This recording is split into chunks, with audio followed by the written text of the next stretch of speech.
함께 나눌 하나님 말씀 예레미야 12장 1절부터 6절까지 말씀입니다.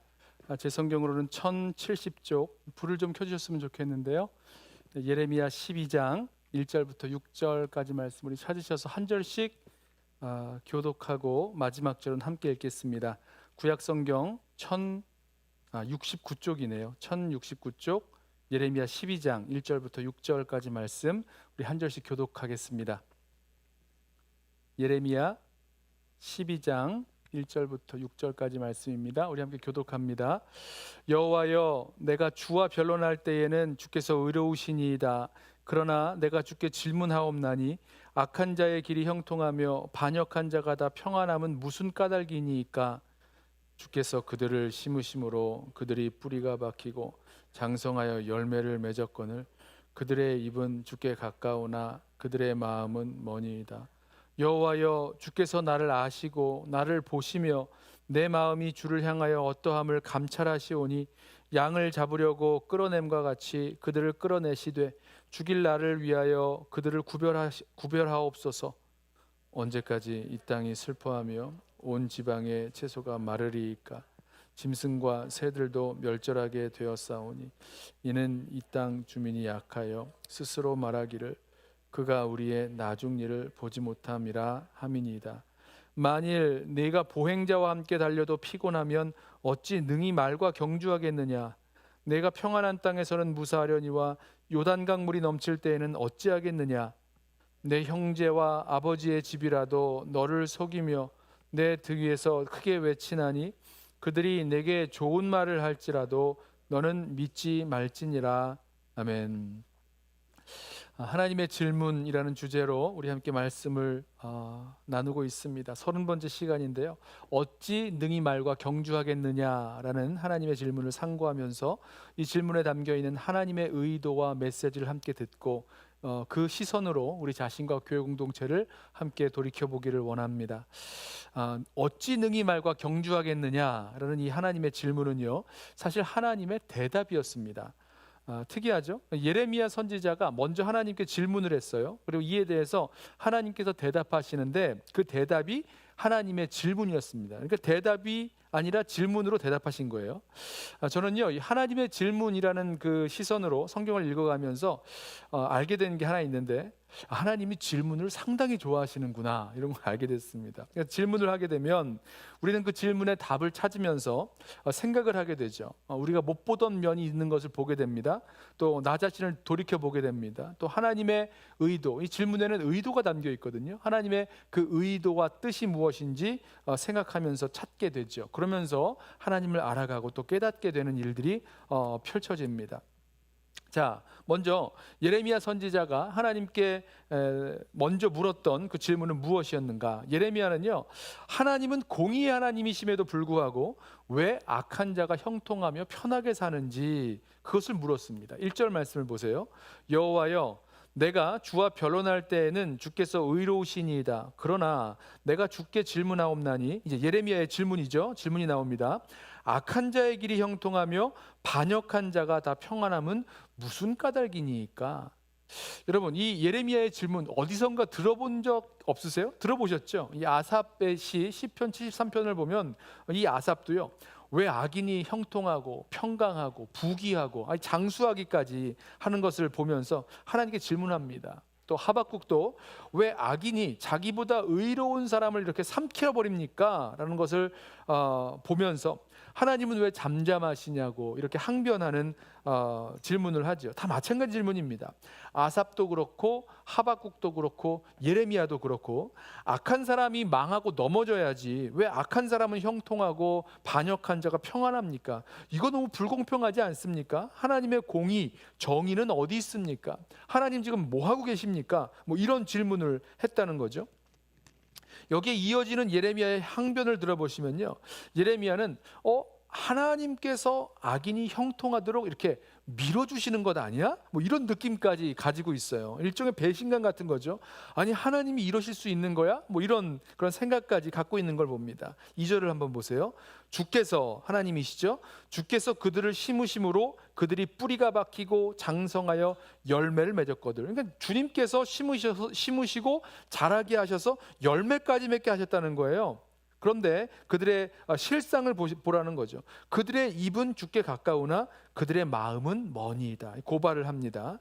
자, 예레미야 선지자가요, 하나님을 향해서 이런 질문을 갖게 된 그런 상황이 있었습니다. 이제 예레미야 선지자 하면 지난 시간에도 예레미야서를 이제 나오는 질문을 나누면서 말씀을 드렸는데, 요시야 13년부터 이 유다의 마지막 왕인 이 시드기야 11년까지 40년 동안을 이 선지자로서의 사역을 했습니다. 주된 메시지가 이거였어요. 유다 나라와 열방을 향한 하나님의 심판과 징계의 말씀을 전했습니다. 그래서요, 예레미야는 환영받지 못하는 선지자였습니다. 그러니까 전하는 말씀마다 다 하나님이 심판하신다, 회개하라, 아니면 하나님이 심판하신다, 이 말씀을 전했으니 뭐 환영할 만한 사람들이 누가 있었겠습니까? 뿐만 아니라 예레미야가 전한 그 말씀을 이거 거짓 선지자가 하는 말이다 라고 했어요. 거짓 선지자들이 예레미야가 전한 말씀을 거짓 예언이라고 말씀했습니다. 좀 헷갈리시죠? 그러니까 예레미야가 전한 게 틀렸다는 겁니다. 그래서 그 사람들과 다퉈야 했어요. 하나님의 징계와 심판을 설교하면 너 죽여버릴 거야, 이런 얘기 들으면서 사역을 했던 사람이 바로 예레미야 선지자였습니다. 그럼에도 불구하고 예레미야는 아주 꿋꿋하게 하나님 말씀을 잘 증거했죠. 잘 전했습니다.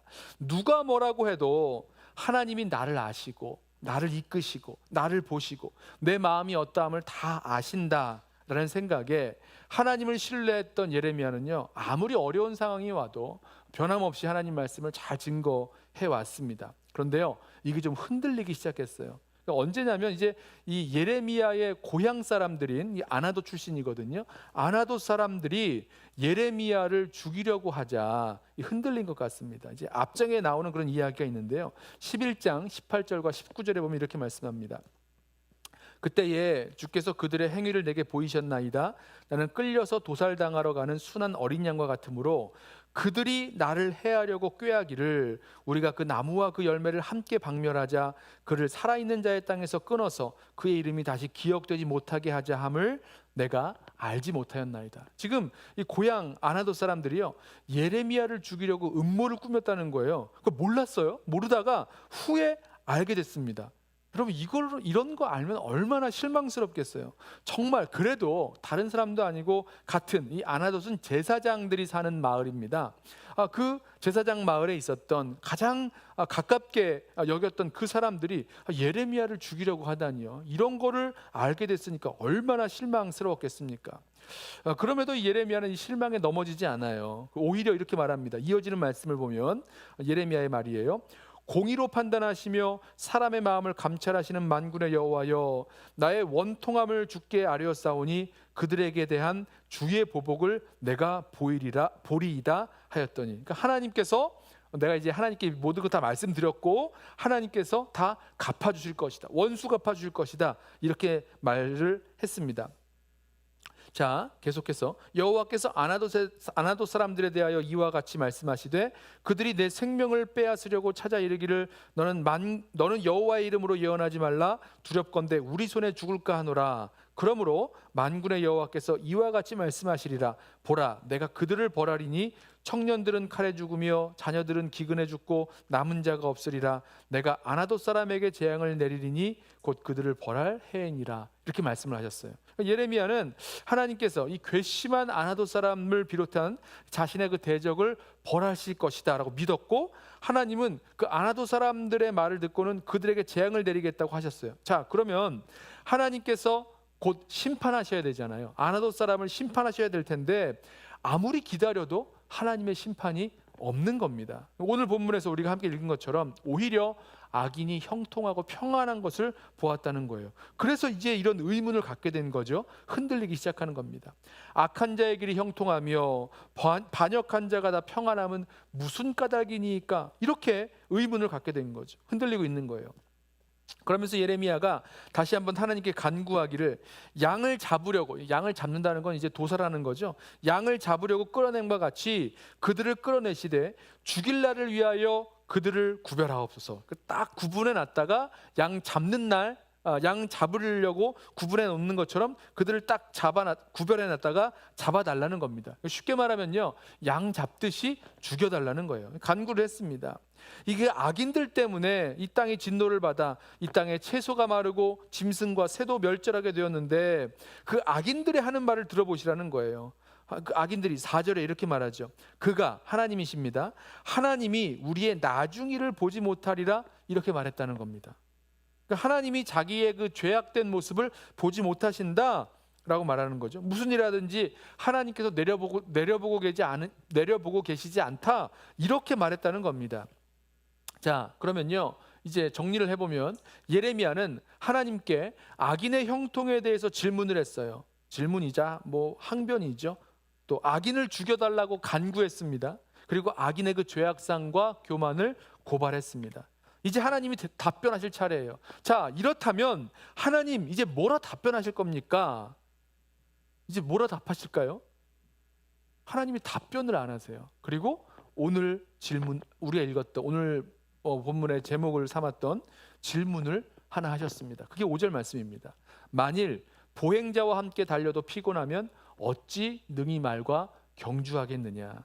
내가 평안한 땅에서는 무사하려니와 요단강 물이 넘칠 때는 어찌하겠느냐? 질문이 두 가지죠. 같은 질문입니다. 하나님은요, 예레미야 선지자의 이 불평 어린 질문과 탄식, 고발에 대해서 응답하실 그런 차례인데, 하나님이 대답하지 아니하시고 다시 의외의 질문을 하시는 거죠. 예레미야는요, 자신의 질문과 탄식에 대한 그런 대답을 기대했을 것 같아요. 아마 이런 거였을 거예요. 하나님께서 예레미야에게 그동안 참고 기다리느라고 참 힘들었지. 내가 다 안다. 너 얼마나 수고했니? 얼마나 순전한 마음을 지키면서 버티면서 여기까지 나아왔니? 네가 받은 고통과 고난 내가 다 알고 있단다. 조금만 더 참고 힘을 내라. 내가 언젠가 이렇게 네가 말한 악인들을 심판할 것이다. 다 심판하겠다. 한 사람도 빠지지 않고 다 심판하겠다. 아마 이런 응답해 주실 것을 기대했을 것 같습니다. 그런데요, 하나님은요, 질문으로 대답을 하시면서 이 질문에 담겨 있는 뜻이 이런 겁니다. 지금과는 비교할 수 없을 정도로 더 크고 어려운 상황이 올 텐데, 그 상황에 들어가게 되면 너 어떻게 하려고 그러느냐? 이렇게 물으시는 겁니다. 그러니까 지금 상황은요, 마치 보행자, 걸어다니는 사람과 달리기 하는 것과 같은데, 사람과 달리기 경주하는 거 이거 힘들다 그러면 나중에 말과 경주를 하는 상황에서는 너 과연 경주를 할 수 있겠냐? 이걸 물어보시는 거예요. 여러분, 말이 얼마나 빠른지 아세요? 사실은 저는 말이 얼마나 빠른지 그냥 텔레비전에서만 봤는데요. 찾아보니까 보통 말이 평균 55마일로 달릴 수 있다 그럽니다. 보통 말이에요. 보통 말. 빠른 말도 아니고 보통 말이 평균 55마일의 속도로 달릴 수 있다 그럽니다. 세계에서 가장 빨리 달릴 수 있는 사람, 100m를 10초 안에 뛰면, 굉장히 몇 명밖에 안 되죠. 100m를 10초 안에 뛰면 한국 사람은 한 사람도 없다 그래요. 100m를 10초 안에 뛴다고 하면 한 23마일 정도 된다 그래요. 계산해 보면. 그러면요, 말은요, 한 5초면은 100m를 뛴다는 얘기입니다. 그러니까 사람보다 말이 한 2배 이상 빠른 거잖아요. 자, 이런 말과 경주를 할 건데, 사람 다리로 뛰는 보통 그 보행자와 경주하는 걸 힘들다 그러면 너 어떻게 하겠니? 이런 질문을 하시고 계시는 거예요. 또 하나님 물으십니다. 네가 지금 평평한 땅을 걸어가고 있는데 나중에 땅이 아니라 요단 강물을 만나고, 요단 강물도 우기에 물이 불어서 이렇게 범람하게 되는 시기라면 그때 어떻게 하겠니? 라고 물으십니다. 여러분, 이 요단강이요, 평소에는 그렇게 넓지가 않은데 우기가 돼서 요단 강폭이 넓어지면 한 1.4km나 된다 그래요. 굉장히 넓어지는 거죠. 자, 그때는 어떻게 건너겠느냐라고 물으시는 겁니다. 그러니까 지금 예레미야가 힘들다고, 어렵다고, 참 죽겠다고 하는 그런 것보다 상대가 안 될 정도로 더 어렵고 힘든 상황이 올 텐데 그때 너 어떻게 하려고 그러니? 라는 그런 질문을 하시는 거죠. 예레미야에게 지금 마음 약해지고 흔들리고 인내하지 못하고 그러면 안 된다고 말씀하시는 겁니다. 6절 말씀 보세요.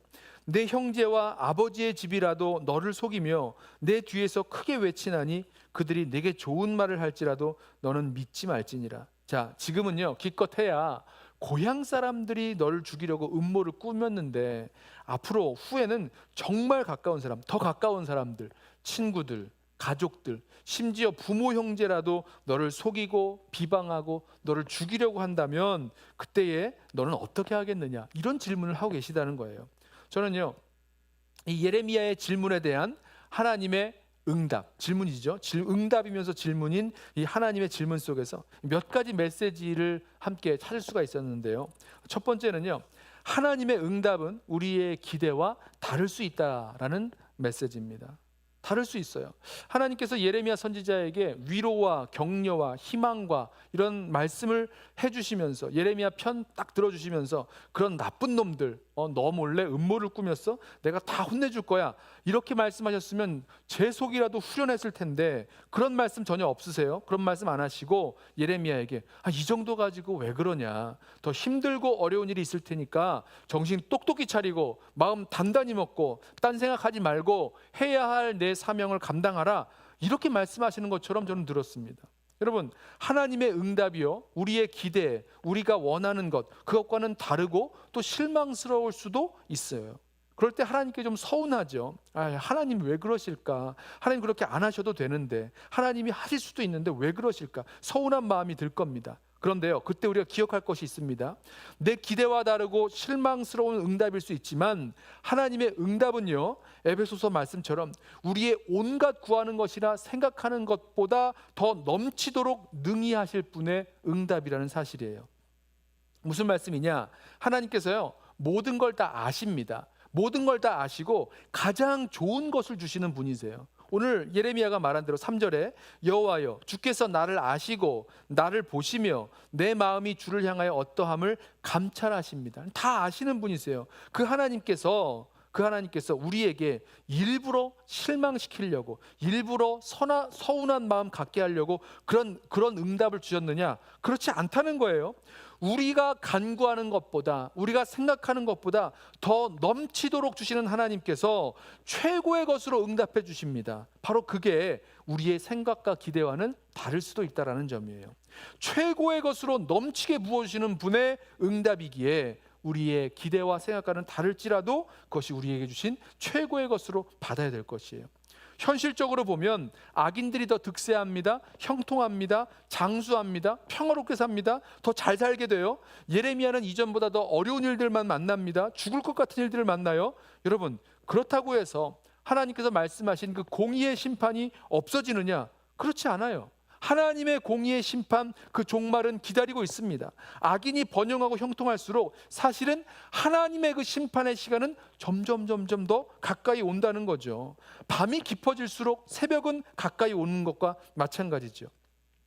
하나님께서 예레미야에게 하나님이 하실 그 공의의 심판은 그냥 믿고 너는 그냥 달려갈 길 달려가라, 이렇게 말씀하신다는 겁니다. 그거 신경 쓸 필요가 없다는 거예요. 언제 어떻게 어느 때에 하나님의 심판이 있어야 된다라고 주장하거나 거기에 발목 잡히거나 이렇게 붙잡혀 있을 필요가 없다고 말씀하는 거예요. 예를 들어 볼까요? 승진을 위해서 기도했습니다. 하나님 승진하게 해주십시오 기도했는데 승진한 게 아니라 직장에서 해고가 됐어요. 이게 뭡니까? 기대했던 기도와 응답은 아니잖아요. 구한 것에 반대가 되었으니까 최악의 응답이잖아요. 그런데요, 이게 최악의 응답이 아니라는 겁니다. 하지만 하나님께서 끝내 가장 좋은 길로 나를 인도하고 계시다라는 것을 믿는 믿음으로 바라볼 때는 분명히 최악의 응답처럼 보이지만 그 가운데 하나님께서 최고의 것으로 우리에게 베풀어 주고 계시다라는 그 믿음 말입니다. 우리에게 새로운 길을 여시는 방향일 수도 있어요. 아니면 이전대로 회복시켜 나아가심으로 하나님의 능력과 역사를 경험하게 하실 수도 있어요. 모릅니다. 모르죠. 우리가 몰라요. 어떻게 될지 모릅니다. 자, 알려고 할 것도 없고요. 모를 수도 있습니다. 알려고 하지도 말고, 그죠? 그 믿음을 가지고 나머지는 하나님께 맡기고 오히려 더 묵묵하게, 더 충실하게 우리에게 맡겨주신 사명을 감당하며 나아가면 된다. 이 말씀을 지금 하고 계시는 거죠. 하나님의 응답은 우리의 기대와 다를 수 있습니다. 그래도 하나님은 선하세요. 그래도 하나님은 우리를 사랑하십니다. 그래도 우린 다 모르지만 우리에게 가장 필요하고 좋은 것, 선한 것으로 우리에게 주시는 것입니다. 이걸 믿고 나머지는 하나님께 맡기고 다른 것 신경 쓰지 말고 하나님께서 맡겨주신 사명 붙들고 나아가야 된다. 그 말씀 지금 하고 계시는 거죠. 자, 두 번째 메시지는요, 하나님은 우리를 인생의 경주자로 보신다라고 보신 그런 메시지입니다. 하나님은요, 예레미야가 주신 사명을 감당하는 그 모습을 가지고 경주를 뛰고 있다라고 말씀하셨어요. 내가 보행자와 달려도 피곤하면, 경주하는 거죠. 어찌 능히 말과 경주하겠느냐. 후에 말씀하신 평안한 땅에서 넘치는 요단강 물을 만나게 되는 그런 상황도 사실 이게 경주하고 있기 때문에 문제가 되는 거죠. 물이 넘치는 요단강 물을 만났으면 거기서 뭐 수영도 할 수 있고요. 물이 많아졌으니까 얼마나 좋아요. 그 물 모아다가 뭐 씻기도 하고 농사도 짓고 뭐 여러 가지 할 수 있잖아요. 문제가 되는 거는요, 경주자이기 때문에 이게 문제가 되는 겁니다. 자, 드리려는 말씀은요, 하나님은요, 이 예레미야를 뿐만 아니라 저와 여러분, 주님의 백성을 하나님의 사역을 감당하는 경주자들로 보고 계시다는 거예요. 여러분, 우리 신앙생활을요, 무슨 아름다운 소풍이나 아주 넉넉한 산책 같은 것으로 생각하시는 분 있으실 수 있는데 그렇지 않아요. 우리 신앙생활은요, 치열한 싸움을 싸우면서 달려나아가는 경주자와 같습니다. 이곳에서만 말씀하는 게 아니잖아요. 성경 여러 곳에서 우리 그리스도인들을 경주자로 묘사하고 있어요. 빌립보서 3장 12절부터 말씀 보시면 사도 바울은요, 자기 자신을 경주자라고 말합니다. 내가 이미 얻었다 함도 아니요 온전히 이루었다 함도 아니라 오직 내가 그리스도께 잡힌 바 된 것을 잡으려고 쫓아가노라. 형제들아, 나는 아직 내가 잡은 줄로 여기지 아니하고 오직 한 일, 즉 뒤에 있는 것은 잊어버리고 앞에 있는 것을 잡으려고 표대를 향하여 그리스도 예수 안에서 하나님이 위해서 부르신 부름의 상을 위하여 쫓아가노라. 달려간다는 겁니다. 경주한다는 겁니다. 디모데후서 4장에서도 말씀하죠. 내가 선한 싸움을 싸우고 나의 달려갈 길을 마치고, 달려간다는 겁니다. 자신의 신앙 여정이요, 무슨 소풍이라던가 산책이라던가 이런 게 아니었어요. 믿음의 선한 싸움을 싸우며 믿음의 경주를 달려가는 것으로 묘사하고 있습니다. 자, 뿐만 아니라 자기 자신뿐만 아니라 다른 성도들도 경주자라고 불러요. 갈라디아서 5장을 보면요, 이렇게 말합니다. 너희가 다름질을 잘하더니 누가 너희를 막아 진리를 순종하지 못하게 하느냐. 자, 다름질한다? 무슨 말씀입니까? 경주자라는 뜻이에요. 저와 여러분이 경주자라는 말입니다. 히브리서 기자도 성도를 경주자에 묘사하죠. 이러므로 히브리서 12장에 이러므로 우리에게 구름같이 둘러싼 허다한 증인들이 있으니 모든 무거운 것과 얽매이기 쉬운 죄를 벗어버리고 인내로써 우리 앞에 당한 경주를 하며 믿음의 주요 또 온전하게 하시는 이인 예수 그리스도를 바라보자. 인내로써 우리 앞에 당한 경주를 한다, 이렇게 말씀하죠. 여러분, 저와 여러분의 신앙생활은요, 경주하는 신앙생활입니다. 이런 글을 읽었어요. 우리가 달리기를 할 때요, 신체의 모든 기관이 다 최고로 힘을 내면서 달린다 그럽니다. 그러니까 달리기를 할 때 다리만 이렇게 빨리 뛰는 게 아니란 말이죠. 다리만 뛰는 게 아니라 팔도 힘차게 앞뒤로 움직여야 되고요, 심장도 평소보다 더 빠르고 강하게 팍팍팍 뛰어줘야 되고요, 숨도 빨리 이렇게 쉬어줘야 되는 거죠. 그래서 모든 몸이 함께 그 달리기의 경주를 감당합니다. 마찬가지로 우리 신앙의 경주도 우리의 눈은 항상 예수 그리스도를 바라보고 우리의 귀는 항상 하나님의 말씀을 듣고 우리의 심장으로 예수님을 사랑하고 우리의 손과 발로는 주님의 뜻을 행하면서 살아가는 것, 이게 신앙의 경주다. 이렇게 쓴 글을 하나 읽었습니다. 맞죠? 멋지죠? 모든 힘을 다해서 예수님 닮아가느라고 경주하고 예수님께서 맡겨주신 그 사명을 이루기 위하여 경주하면서 나는 달려가노라 말하고 또 함께 이 믿음의 경주를 달려가자라고 말하면서 이 믿음의 달리기를 끝까지 완주해내야 된다는 거죠. 경주에 방해될 만한 것들이 있다면 죄는 당연히 벗어내야 되죠. 죄만 아니라 방해될 것이 있다면 그것까지라도 다 내어버리고 예수님 바라보고 맡겨진 사명을 향해서 또 부르심의 그 상을 향해서 쫓아가며 달려가는 저와 여러분 되기를 원합니다. 주님께서 우리의 인생을 경주자의 인생으로 보고 계시기 때문이에요. 자, 그리고 세 번째 마지막으로 하나님은요, 우리가 다른 생각하지 말고 더 높은 곳으로 달려나가기를 원하신다라는 메시지입니다. 뭐 이미 말씀을 좀 나눴죠. 하나님께서 예레미야 선지자에게 격려와 위로의 말씀 주시지 않고 예레미야 편 들으시면서 그 나쁜 놈들 내가 다 혼내주겠다 이렇게 하지 않으셨어요? 그런 말씀 전혀 없으시고 너 왜 그러냐, 이 정도 가지고 왜 그러냐, 더 힘들고 어려운 일이 있을 텐데 정신 똑똑히 차리고 마음 단단하게 먹고 딴 생각하지 말고 해야 할 사명 감당해라, 이렇게 말씀하시는 것처럼 제가 들었다 말씀드렸죠. 여러분, 상관하지 마세요. 누군가가 잘 되든 못 되든, 누가 나를 못 살게 굴어서 속상하든 아니든, 아무도 나의 수고를 알아주지 못하던, 그래서 억울하던, 무슨 일이 있어도 상관하지 말고 나에게 맡겨주신 그 사명을 계속해서 감당하라고, 그리고 더 높은 곳으로 나아가라고 주님 말씀하시는 것입니다. 부활하신 예수님께서 이 갈릴리 바다에 고기 잡으러 간 베드로를 찾아오시죠. 그러면서 물으십니다. 내가 나를 사랑하느냐 물으셨더니 베드로가 주님, 제가 주님 사랑합니다 대답을 하죠. 예수님 3번 물을 때마다 베드로가 3번 대답했어요. 그랬더니 예수님께서 내 어린 양을 먹이라, 내 양을 치라, 내 양을 먹이라, 이렇게 말씀하셨습니다. 그러면서 하신 말씀이요, 이어지는 말씀이 베드로에게 너는 나를 따르라, 이렇게 말씀하셨어요. 그랬더니 베드로가 예수님께 묻습니다. 주님, 이 사람, 요한이에요, 이 사도 요한, 주님, 이 사람은 어떻게 되겠습니까? 그랬더니 예수님 대답하십니다. 네가 무슨 상관이냐, 너는 나를 따르라, 이렇게 말씀하세요. 남 상관하지 말고 남 눈치 보지 말고 그냥 주님 맡겨주신 사명 감당하면서 주님 따라오라고 부르시는 거죠. 이게 응답이었어요. 여러분, 저와 여러분에게도 이처럼 응답하지 않으실까요? 주님, 이게 마음에 안 듭니다. 주님, 저것도 마음에 안 듭니다. 되는 일은 없고 힘은 듭니다. 뭐 이것저것 어렵습니다. 주님께 탄식하며 하소연할 때 주님께서 때로는 우리에게 다른 말씀 안 하시고 너 딴 생각하지 말고 거기 상관하지 말고 거기에 발목 잡히지 말고 너는 나를 따르라, 이렇게 응답하시지 않겠느냐라는 겁니다. 이런 뜻이에요. 너 앞으로 백두산 올라갈 사람인데, 히말라야를 올라갈 사람인데 지금 동네 앞산에 오르는 거 힘들다고 거기에 발목 잡혀 있으면 어떡하니? 지금 해야 하는 일보다 더 크고 높고 넓고 깊은 일 할 수 있도록 여기서 흔들리지 말고 주저앉지 말고 계속해서 앞으로 달려가라, 이 말씀 하신다는 거죠. 여러분, 있지요. 뭔가 마음에 맞지 않는 것, 힘들고 어렵고 화나는 일들 있습니다. 그래서 다 내려놓고 싶은 마음이 들 때가 있어요. 그때 주님께서 우리에게 말씀하시는 거죠. 그게 내게 무슨 상관이냐, 너는 나를 따르라.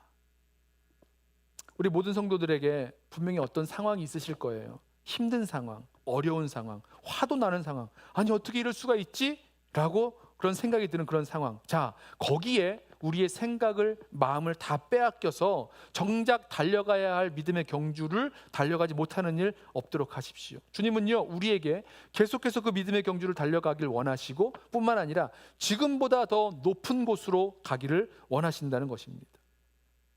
자, 오늘 말씀을 좀 정리를 해보겠는데요. 어찌 능히 말과 경주하겠느냐라는 그 하나님의 질문에 담긴 하나님의 응답이었죠. 3가지였습니다. 하나님의 응답은 우리의 기대와 다를 수 있어요. 우리의 모든 다를 수 있습니다. 그러나 우리의 모든 상황과 형편, 마음과 생각을 보시고 아시는 주님께서 우리의 기대와 달라도 최고의 것으로 넘치도록 주시는 분이심을 믿고 그대로 계속 달려나가는 저와 여러분 되길 원합니다. 하나님은 우리를 경주자로 보고 계세요. 믿음의 여정을 소풍처럼 아무것도 안 하고 유유자적하면서 쉬었다 가는 것으로 생각하지 마십시오. 믿음의 선한 싸움 싸우며 믿음의 경주를 끝까지 감당하며 달려나가는 저와 여러분 되기를 원합니다. 또 마지막으로 하나님은요, 우리가 다른 생각하지 말고 더 높은 곳으로 달려나가길 원하십니다. 마음에 안 들고 서운하고 힘들고 또 현재의 그런 고통, 이런 것들에 너무 집착하거나 너무 상관하지 마시고 주님 부르신 그 소명 가운데, 소망 가운데 현재의 고통, 그 이슈들은 다 쉽게 가볍게 좀 넘어서 더 높은 곳으로 함께 달려갈 수 있는 저와 여러분 되시기를 예수님의 이름으로 부탁하며 축원합니다.